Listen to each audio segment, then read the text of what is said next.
Hey guys, how's it going? We had a morning.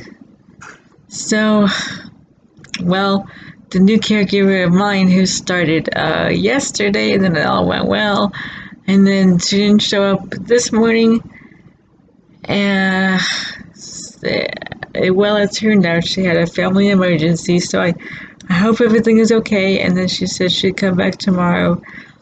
So, but in the meantime, we're having to find somebody else for me.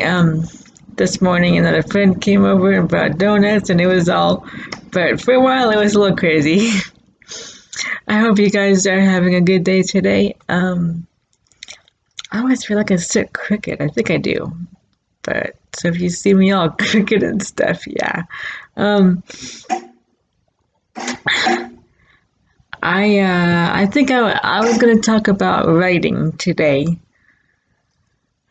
Now I just need to kind of calm down a little bit. It is almost 1 o'clock in the afternoon. Now we're just now getting together. We've eaten breakfast and everything, but we're just seems like we're just getting up. But that's okay. We're up.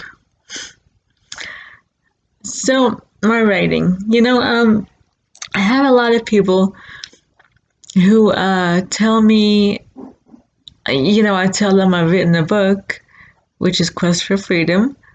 You can get it in at Amazon or through Author House. But I've written that and got it published. And everyone's like, "Oh, I could never write a book," and I'm like, "Well, it's really not hard."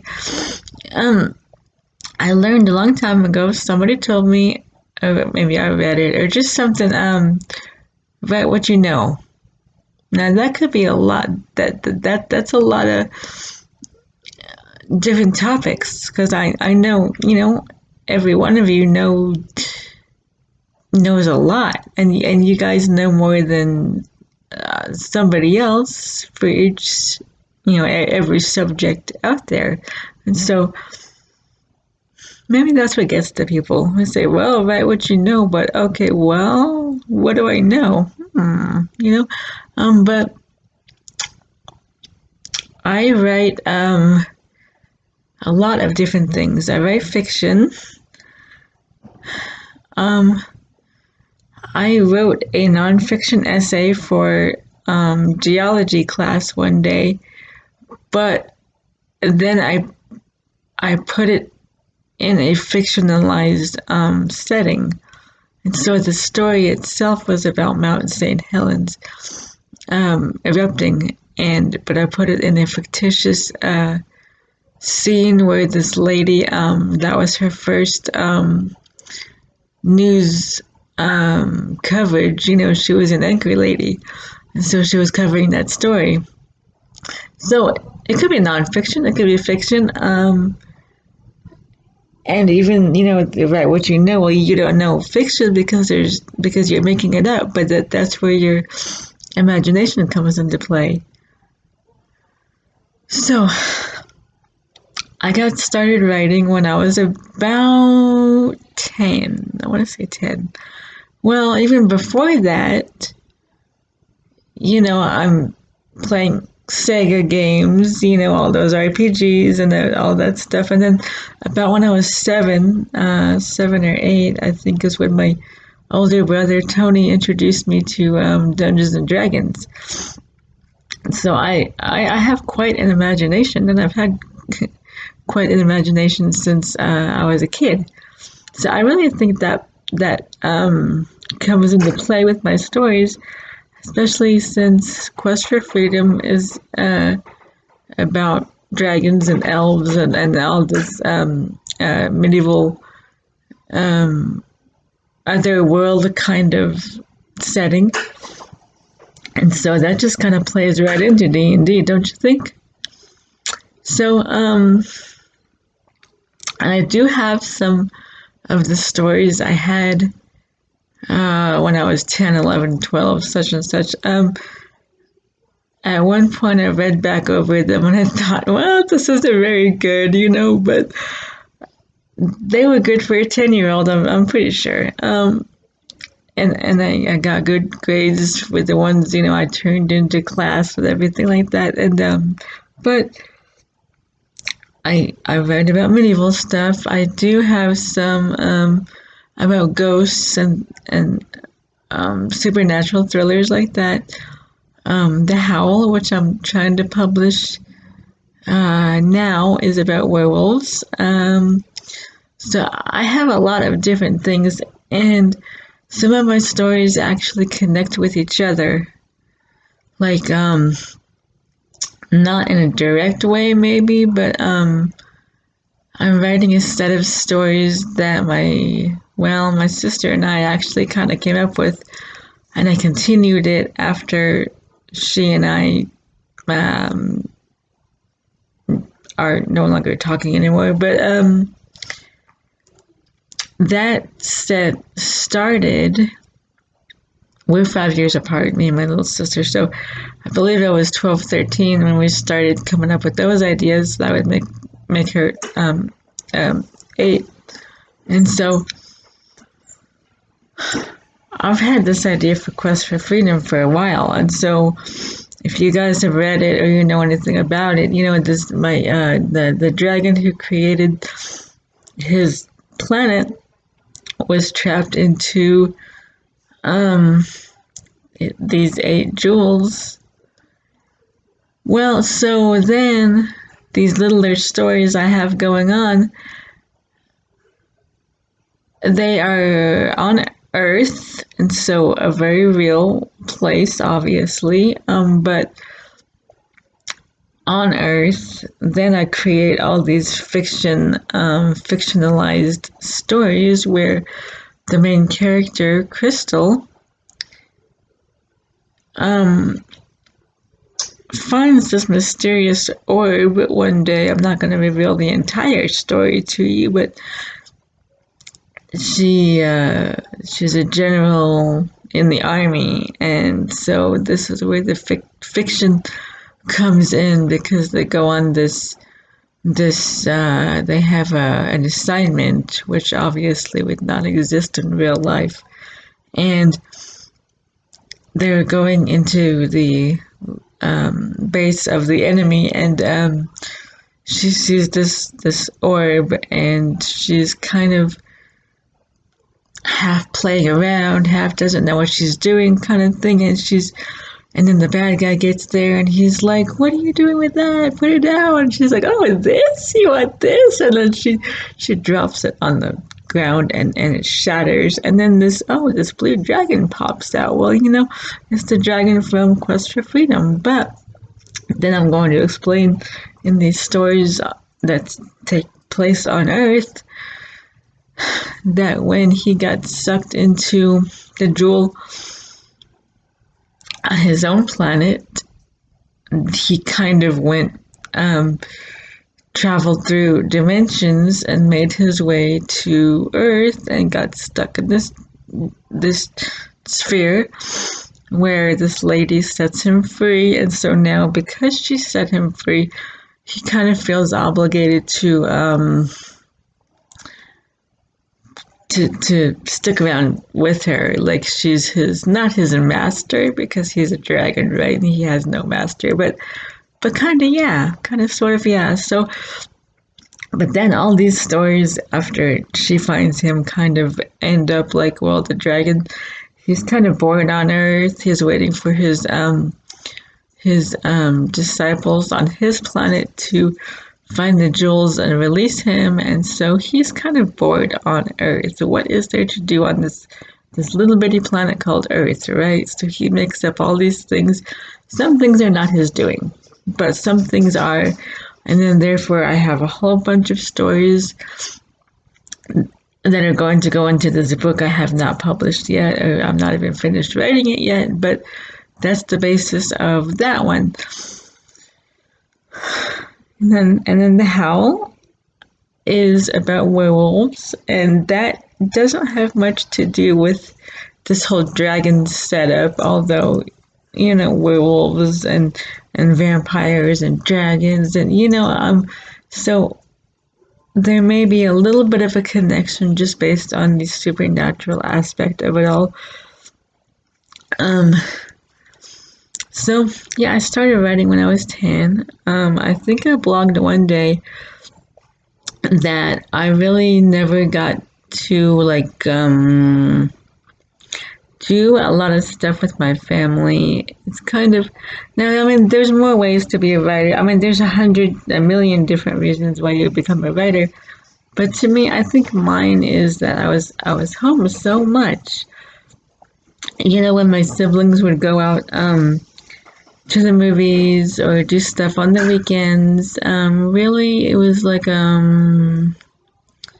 kind of a bother, I guess, that they take me, and it was kind of sad. I sit there and like play Sega all day, right? So, um, I mean, not that I thought it was, but of course, who doesn't want to hang out with their family, right? But I get, well, then I gotta put your chair in the car, and then I gotta put you in the car, and then I gotta do this and do that. So, okay, fine, I'll just stay home. So either I played Sega or I started writing.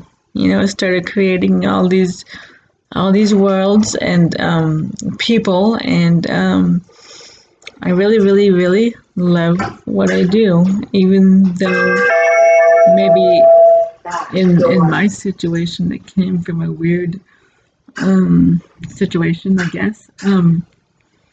But so let me see. And then to me, I don't know, the stories grew, the writing grew, and and then, I think a whole ton.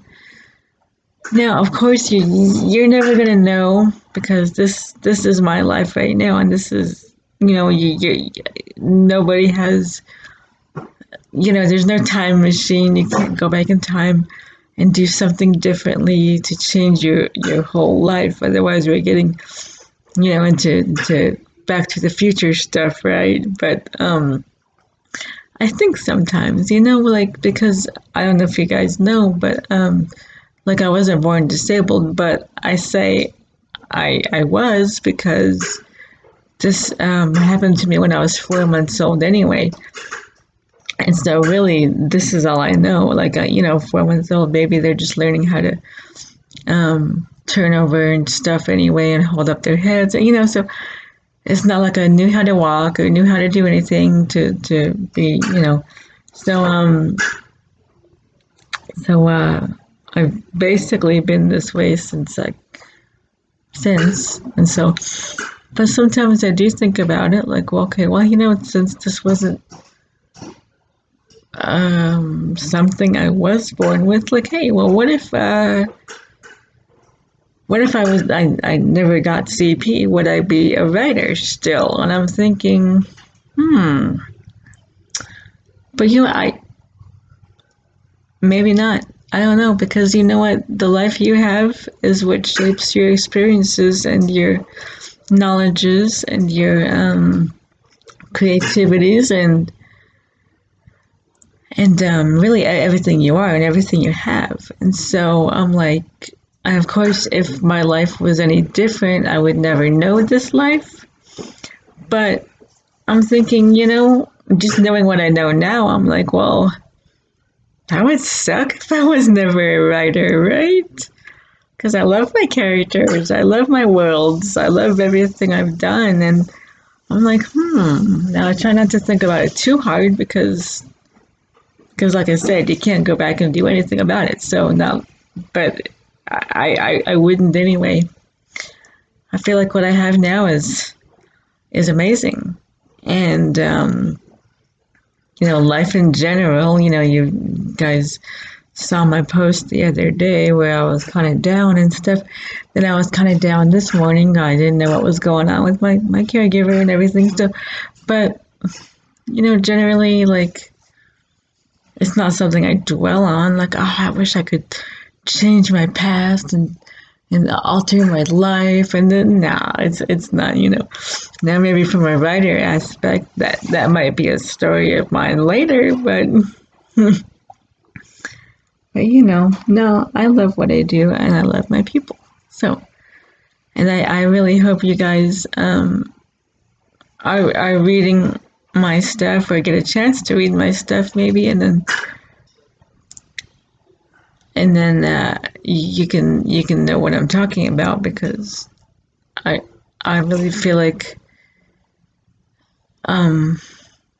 imagination is the best thing people can have sometimes. And so whether it be Quest for Freedom or The Howl, once I get it going, or any of the shorter stories I've written,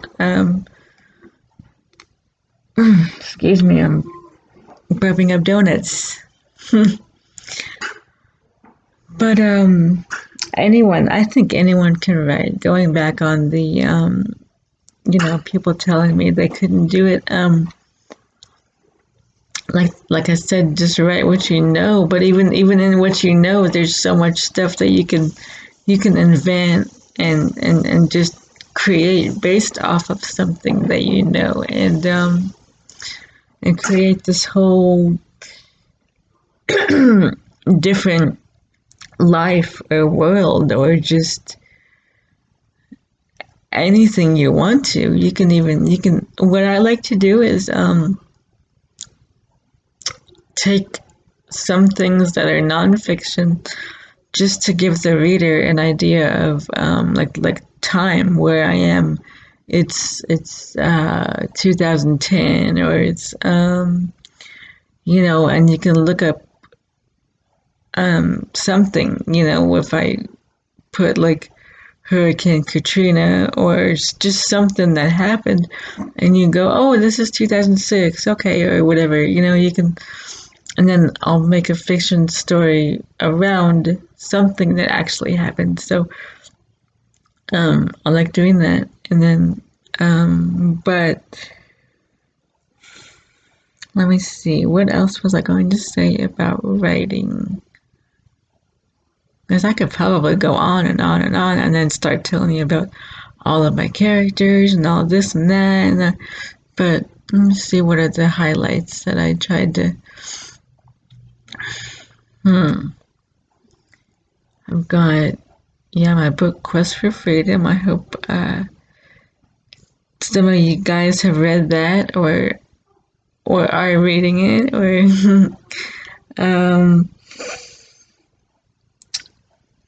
what else can I say about it? About writing. Just like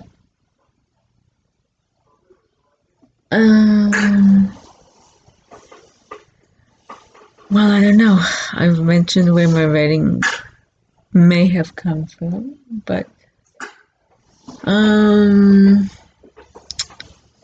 Have you promised about everybody is a story? I believe I have, yeah. And everyone's story is different, so don't think that yours is not important to tell. Yours is every bit as important as anyone else's. And Hi guys, by the way. yeah, we're all trying to be serious over here, and you're no, you guys. We'd love to hear from you. If you've got ideas, maybe you have a story in mind, you just don't know how to get started. Well, you probably don't need to ask me about that, but if you wanted to, or if anyone wants to bounce some ideas or something, but writing is just so, and it just opens up this whole world that people like you may not even realize you have in there. And it could be happy story, sad story, whatever you want to do. I try to, a lot of my stuff and it may involve vampires, aliens, weird, crazy situations and characters, but the central part of my stories is unconditional love and understanding for one another, whether it be a couple or a family or a society or something. I try to incorporate that in my weird craziness of details and situations that I guess that anything can be solved with love. And I hope that my readers get that and can see the correlations there with all that, even though all this other crazy stuff is going on with dragons or with ghosts or now maybe I just wrote a little short story and it ends in sadness and that's all there is, and it's over, and then I do have one or two of those, but the main theme, especially of my longer stories, is of love and hope, really. So, if you get a chance, check out my book, Quest for Freedom.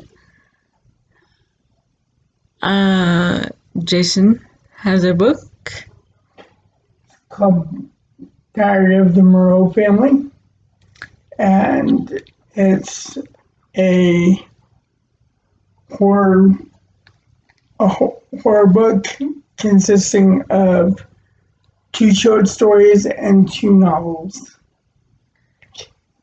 And if you like music and a little bit of music history, then you'll like it. And tell me who I'm talking about if you get to read it. Well, and don't give it to me. you can get both of those at Amazon. Well, it's just one, right? But we also have a poetry book together. Potpourri. Potpourri of poetry from 2 People Up.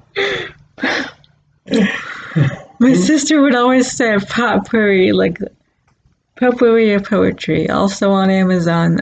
So we have a few books out, and then, like I said, I'm coming out with more. And The Howl is going to be published this year. I will definitely keep you posted about that. I'm so excited about that. It's something completely new and different for me. So,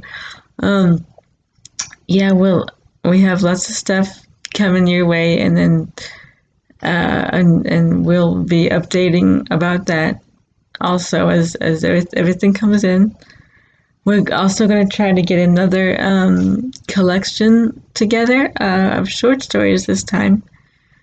So maybe a couple of my short stories will be in that book. I'll have to see. But yeah, writing just comes from you. And so whatever you want to write, poetry, stories, there's all kinds of writing. And if you're into poetry, like poetry doesn't have to rhyme. I used to think it did, and so I would never write poetry because I'm like, oh, well, if I can't rhyme, then it's going to sound stupid. But it doesn't have to rhyme. It's just whatever you want. Sometimes mine rhyme, and sometimes they don't. So really, writing is completely up to you. There's no right or wrong way to write, and other rules, grammar rules and punctuation, all that, depending on what you're writing, may or may not even apply. So, but writing is just about ideas, and so, in your first drafts anyway, you don't even have to worry about any of the technical stuff. And so if you guys feel like just pulling out a piece of paper or getting on your computer or whatever, seeing what you want to come up with, cool. Check it out.